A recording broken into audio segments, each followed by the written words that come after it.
ತಿರುಪತಿ ತಿಮ್ಮಪ್ಪನ ಕ್ಷೇತ್ರದಲ್ಲಿ ಘೋರ ಅಪಚಾರ ನಡೆದು ಹೋಯಿತು. ಭಕ್ತರು ಪ್ರೀತಿಯಿಂದ ಪಡೆಯೋ ಲಡ್ಡುವಿನಲ್ಲಿ ಪ್ರಾಣಿ ಕೊಬ್ಬು ಬೆರೆಸಲಾಗ್ತಾ ಇದೆ. ನಿಮ್ಗೆ ಗೊತ್ತಿರಲಿ, 1857ರಲ್ಲಿ ಪ್ರಥಮ ಸ್ವಾತಂತ್ರ್ಯ ದಂಗೆ ಏನುಂಟಾಗತ್ತೆ, ಪ್ರಥಮ ಸ್ವಾತಂತ್ರ್ಯ ಹೋರಾಟ ಏನುಂಟಾಗತ್ತೆ, ಅದನ್ನು ಬ್ರಿಟಿಷರು ಸಿಪಾಯಿ ದಂಗೆ ಅಂತ ಹೇಳಿ ಕರೆದ್ರು.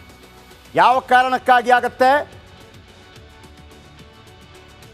ಈ ನಾಡ ತೂಸು ಅಂತಿರತ್ತಲ್ಲ, ಅದನ್ನು ಬಾಯಿಯಿಂದ ಕಚ್ಚಬೇಕಾಗತ್ತೆ. ಆ ಸಂದರ್ಭದಲ್ಲಿ ಬಾಯಿಯಿಂದ ಕಚ್ಚುವಂಥ ಸಂದರ್ಭದಲ್ಲಿ ಅದಕ್ಕೆ ದನದ ಮತ್ತು ಹಂದಿಯ ಕೊಬ್ಬನ್ನು ಬಳಸಲಾಗಿದೆ ಅನ್ನುವಂಥ ಕಾರಣಕ್ಕಾಗಿ ಹಿಂದೂಗಳು ರಿವೋಲ್ಟ್ ಆಗ್ತಾರೆ, ಮುಸಲ್ಮಾನರು ರಿವೋಲ್ಟ್ ಆಗ್ತಾರೆ. ಅಲ್ಲಿಂದ ಬ್ರಿಟಿಷರ ವಿರುದ್ಧ ಯುದ್ಧ ಶುರುವಾಗತ್ತೆ.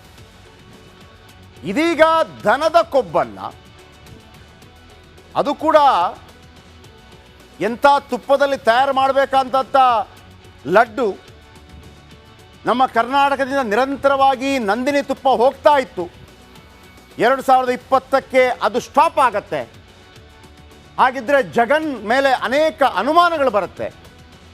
ಆಮೇಲೆ 5 ಕಂಪನಿಗಳ ಪೈಕಿ ತಮಿಳುನಾಡಿಂದ ಬಂದಂಥ ಕಂಪನಿಗಳಲ್ಲಿ ಈ ಕಲಬೆರಕೆ ಆಯಿತು ಅನ್ನುವಂಥ ಆರೋಪ ಇದೆ. ಈ ನಡುವೆ ಪವನ್ ಹೇಳ್ತಾರೆ, ಉಪಮುಖ್ಯಮಂತ್ರಿ, ಇಲ್ಲ ಇದರ ಬಗ್ಗೆ ದೊಡ್ಡ ಮಟ್ಟದಲ್ಲಿ ಒಂದು ಕಮಿಟಿ ಆಗಬೇಕು ಅಂತ ಹೇಳಿ. ಒಟ್ಟಾರೆಯಾಗಿ ನಿನ್ನೆ ರಿಪಬ್ಲಿಕ್ ಕನ್ನಡ ಹೇಳ್ತಾನೆ ಇತ್ತು, ಲ್ಯಾಬ್ ರಿಪೋರ್ಟ್ನಲ್ಲಿ ಆ ಲಡ್ಡುವಿನಲ್ಲಿ ದನದ ಕೊಬ್ಬು ಇತ್ತು ಅನ್ನೋದು ಏನು ಹೇಳಿದ್ವೋ ಅದು ಸತ್ಯ ಅನ್ನೋದು ಸಾಬೀತಾಗ್ತಾ ಇದೆ. ನನಗನ್ಸೋದು ಎಷ್ಟೆಷ್ಟು ಭಕ್ತಾದಿಗಳಿಗೆ ಇವರು ಈಗ ಲಡ್ಡು ತಿನ್ನಿಸಿರ್ಬೋದು. ಬನ್ನಿ ಇದರ ಬಗ್ಗೆ ಸಮಗ್ರವಾದಂಥ ವರದಿ ನಿಮ್ಮ ಮುಂದೆ.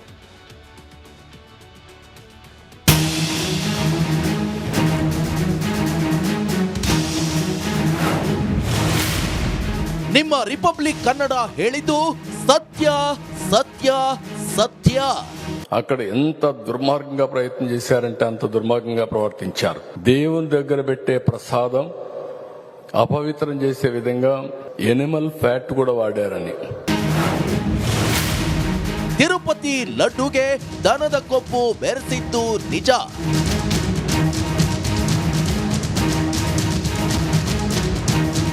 ರಿಪಬ್ಲಿಕ್ ಕನ್ನಡ ಬ್ರೇಕ್ ಮಾಡುತ್ತೆ, ಉಳಿದವರು ಫಾಲೋ ಮಾಡ್ತಾರೆ ಅನ್ನೋದು ನಿಜವಾಗಿದೆ. ಹೌದು, ತಿರುಪತಿ ತಿಮ್ಮಪ್ಪನ ಲಡ್ಡು ತಯಾರಿಕೆಗೆ ಗೋಮಾಂಸದ ಕೊಬ್ಬು, ಹಂದಿ ಮಾಂಸದ ಕೊಬ್ಬು, ಮೀನು ఎಣ್ಣೆ ಬಳಸಿದ್ದು నిజ ಅಂತ స్వతహ టీటీడీ ఒప్పికొండిదే. చూడటానికి గీలా ఉంటుంది కానీ అది ఘీ కాదు. చూడటానికి మాత్రమే ఘీ. ఏం చేస్తారంటే అన్ని రకాల పదార్థాలు కలిపి ఒక పదార్థాన్ని తయారు చేసి దీనికి కొన్ని టెస్టులు పాస్ అవుతాయి. కానీ డీప్గా అనాలిసిస్ చేస్తే, ఈ టెస్టులు చేస్తే దాంట్లోనే మాత్రమే బయటపడతాయి. అవి ಹಿಂದೂಗಳ ಭಾವನೆಗೆ ಜಗನ್ಮೋಹನ್ ರೆಡ್ಡಿ ಧಕ್ಕೆ.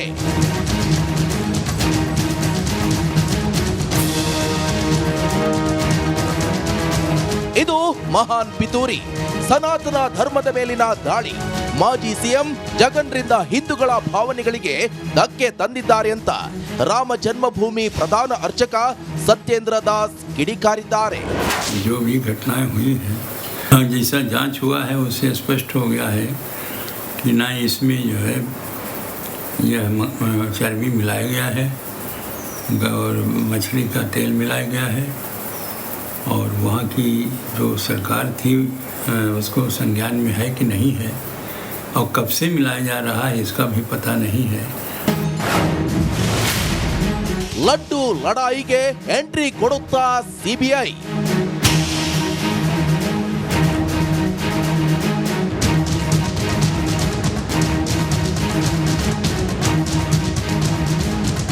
ಆಂಧ್ರ ಸರ್ಕಾರದಿಂದ ಕೇಂದ್ರ ಸರ್ಕಾರ ವರದಿ ಕೇಳಿದೆ. ಸಿಎಂ ಚಂದ್ರಬಾಬು ನಾಯ್ಡು ಜೊತೆ ಆರೋಗ್ಯ ಸಚಿವ ನಡ್ಡಾ ಚರ್ಚೆ ನಡೆಸಿದ್ದು ವರದಿ ನೀಡುವಂತೆ ಕೇಳಿದ್ದಾರೆ. ಅತ್ತ ಜಗನ್ಮೋಹನ್ ರೆಡ್ಡಿ ಸಹೋದರಿ ಶರ್ಮಿಳಾ ಅಮಿತ್ ಶಾಗೆ ಪತ್ರ ಬರೆದಿದ್ದು ಸಿಬಿಐ ತನಿಖೆಗೆ ನೀಡುವಂತೆ ಆಗ್ರಹಿಸಿದ್ದಾರೆ. News desk, republic Kannada.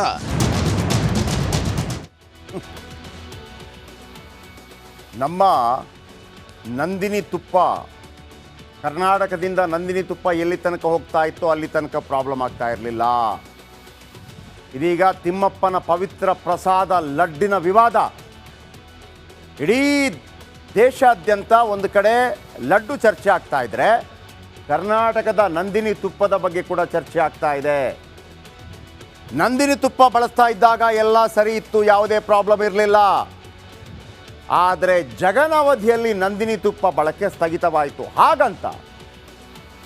ಹಾಗಂತ ನಂದಿನಿ ತುಪ್ಪ ಬಳಕೆ ಮಾಡಲಿಲ್ಲ ಅನ್ನೋ ಕಾರಣಕ್ಕಾಗಿ ಬೇರೆ ಮಾಡಬಾರ್ದು ಅಂತೇನಿಲ್ಲ. ಆದರೆ ಇದರ ಹಿಂದೆ ಷಡ್ಯಂತ್ರ ಇದೆಯಾ? ಅವತ್ತಿನಿಂದ ಇವತ್ತಿನ ತನಕ ತಿರುಪತಿ ತಿಮ್ಮಪ್ಪ ಅದರ ಸುತ್ತಮುತ್ತ ಮತಾಂತರಕ್ಕಾಗಿ ಭಾಳ ದೊಡ್ಡ ಮಟ್ಟದ ಸರ್ಕಸ್ಗಳಾಗ್ತಾ ಇತ್ತು. ಜಗನ್ ಮಾತ್ರವಲ್ಲ, ಜಗನ್ ಅವರ ತಂದೆ ರಾಜಶೇಖರ್ ರೆಡ್ಡಿ ಅವರು ಕೂಡ, ಅವರು ಕನ್ವರ್ಟೆಡ್ ಕ್ರಿಶ್ಚಿಯನ್. ಹಾಗಂತ ಕನ್ವರ್ಟೆಡ್ ಕ್ರಿಶ್ಚಿಯನ್ ಆದವರೆಲ್ಲ ಅಪಚಾರ ಮಾಡ್ತಾರೆ ಅಂತಲ್ಲ ನನ್ನ ಪದದ ಅರ್ಥ. ಆದರೆ ಇಲ್ಲಿ ಇದರ ಸುತ್ತಮುತ್ತ ಜಗನ್ ಮತ್ತು ರಾಜಶೇಖರ್ ರೆಡ್ಡಿ ಅವರ ವಿರುದ್ಧವೇ ಭಾಳಷ್ಟು ಆರೋಪಗಳು ಅವರ ಕಾಲಾವಧಿಯಲ್ಲೇ ಕೇಳಿಬಂದಿತ್ತು. ಈ ಲಡ್ಡು ಶುರುವಾದ ನಂತರ ಅಲ್ಲ. ತುಪ್ಪ ತಯಾರಿಕೆಗೆ 14 ಪದಾರ್ಥಗಳ ಬಳಕೆಯಾಗತ್ತೆ. ಪ್ರಾಣಿಗಳ ಕೊಬ್ಬು ಮಿಕ್ಸ್ ಆಗಿರೋದು ಸತ್ಯ. ಮೀನಿನ ಎಣ್ಣೆ ಜೊತೆಗೆ ದನದ ಕೊಬ್ಬು ಬಳಸಿದ್ದು ಕೂಡ ನಿಜ ಅಂತ ಲ್ಯಾಬ್ ರಿಪೋರ್ಟ್ ಪ್ರೂವ್ ಮಾಡಿದೆ. ಅಷ್ಟು ಮಾತ್ರವಲ್ಲ, ಲಡ್ಡು ತಯಾರಿಸೋ ತುಪ್ಪಕ್ಕೆ ಹಂದಿಯ ಕೊಬ್ಬು ಕೂಡ ಬೆರಕೆಯಾಗಿದೆ. ಯಾಕೆ? ಕೆಜಿಗೆ 1,000 ರೂಪಾಯಿ ಬೆಲೆ ಬಾಳುವಂಥ ತುಪ್ಪ ಅಲ್ಲಿಗೆ ಹೋಗುವಾಗ ಏನೋ 349 ರೂಪಾಯಿಗೆ ನಾವು ಅಂದರೆ ನಂದಿನಿ ತುಪ್ಪವನ್ನು ಕೊಡ್ತೀವಿ. ಈಗ ಅಲ್ಲಿ ಸಿಗ್ತಾ ಇರುವಂಥದ್ದು 320 ರೂಪಾಯಿ. ಆದರೆ ತುಂಬ ಕಡಿಮೆ ಬೆಲೆಗೆ ಸಿಗುತ್ತದೆ ಪ್ರಾಣಿಗಳ ಕೊಬ್ಬು. ಈಗ ದುಡ್ಡಿಲ್ಲದೆ ಇರುವಾಗ ಮತ್ತೊಂದು ಏನೋ ಮಾಡಿದ್ರಂತೆ ಬೇರೆ ವಿಚಾರ. ಇಡೀ ದೇಶದಲ್ಲೇ ಅನಂತ ಪದ್ಮನಾಭ ದೇವಸ್ಥಾನದ ನಂತರ ಅತಿ ಹೆಚ್ಚು ಆದಾಯ ಮತ್ತು ಅತಿ ಹೆಚ್ಚು ಸಂಪತ್ತಿರುವಂಥ ದೇವಸ್ಥಾನ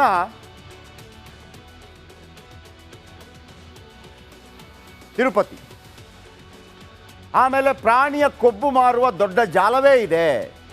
ಅದೇ ಜಾಲ CM ಜಗನ್ ಅವರನ್ನ ಮರಳು ಮಾಡಿತ್ತಾ ಅಥವಾ ಜಗನ್ಗೆ ಗೊತ್ತಿಲ್ಲದ ಹಾಗೆ ಮರಳು ಮಾಡಿತ್ತಾ ಅಥವಾ ಜಗನ್ಗೆ ಗೊತ್ತಿತ್ತಾ ಗೊತ್ತಿಲ್ವಾ? ಈ ಎರಡು ಪ್ರಶ್ನೆಗಳು ಎಲ್ಲರನ್ನ ಕಾಡ್ತಾರೆ. ಇದೀಗ ಯಲಹಂಕ MLA SR ವಿಶ್ವನಾಥ್, ಅಲ್ಲಿಯ TTD ಮಂಡಳಿಯ ಮೆಂಬರ್, ಅವರು ಮಾತಾಡಿದ್ದಾರೆ. ಮತ್ತೊಂದು ಕಡೆ ಮುಸ್ಲಿಂ ಮುಖಂಡ ಅಬ್ದುಲ್ ರಜಾಕ್ ಒಂದು ಪಾಯಿಂಟ್ ಹೇಳ್ತಾರೆ. ಅಂದರೆ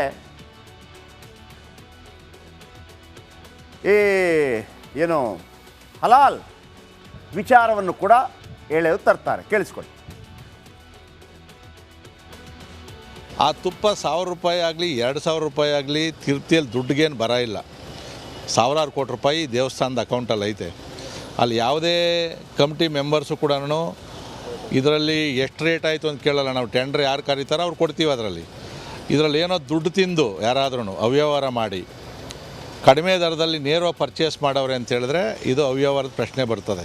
ಬಹುಶಃ ಇದು ನನಗೆ ಗೊತ್ತಿರೋ ಹಾಗೆ ಇವರೆಲ್ಲೋ ಲ್ಯಾಬಲ್ಲೆಲ್ಲೋ ಚೆಕ್ ಮಾಡಿದ್ದೀವಿ ಅಂತ ಹೇಳವ್ರೆ.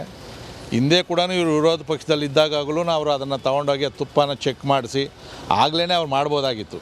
ಆದರೆ ಇವತ್ತು ಆಂಧ್ರದ ಗೊತ್ತಲ್ಲ, ಒಂಥರ ಸೇಡಿನ ರಾಜಕೀಯ ಇವೆಲ್ಲ ಕೂಡ ಇದೆ. ಆದರೂ ಕೂಡ ಚೆಕ್ ಮಾಡೋದ್ರಲ್ಲೇನು ತಪ್ಪೇನಿಲ್ಲ ಅವರಲ್ಲಿ. ನಾವು ಮುಸಲ್ಮಾನರಾಗಿದ್ದರೂ ಕೂಡ ಅದು ತಿರುಪತಿಯ ಒಂದು ಪ್ರಸಾದ ಅಂತ ಹೇಳಿದ್ರೆ ಒಂದು ಭಕ್ತಿಯಿಂದ ನಾವು ಚಪ್ಪಲಿ ಬಿಚ್ಚಿ ಎರಡೂ ಕೈಗಳಿಂದ ಬಗ್ಬಿಟ್ಟು ಅದನ್ನು ಪ್ರಸಾದ ಅಂತ ಹೇಳ್ಕೊಂಡು ಒಂದು ಭಕ್ತಿಯಿಂದ ತೊಗೊಂಡು ತಿನ್ನೋರು ನಾವು. ಅದರಲ್ಲಿ ಹಂದಿ ಕೊಬ್ಬು, ಗೋವಿನ ಕೊಬ್ಬನ್ನು ಬಳಸಿದ್ದಾರೆ ಅಂತ ಹೇಳಿದ್ರೆ ಇದು ತುಂಬ ಖಂಡನೀಯ ಆಗಿರುತ್ತೆ. ಸರಾಸರಿ ತಪ್ಪು ಅದು. ಅದಕ್ಕೋಸ್ಕರನೇ ನಾವು ಹೇಳಿದ್ದು ಒಂದು ಹಲಾಲ್ ಸರ್ಟಿಫಿಕೇಷನನ್ನು ತೊಗೊಂಡಿದ್ದಿದ್ರೆ ಇವತ್ತು ಈ ಥರದ ಒಂದು ಇದು ದಿನ ನೋಡೋಕ್ಕೆ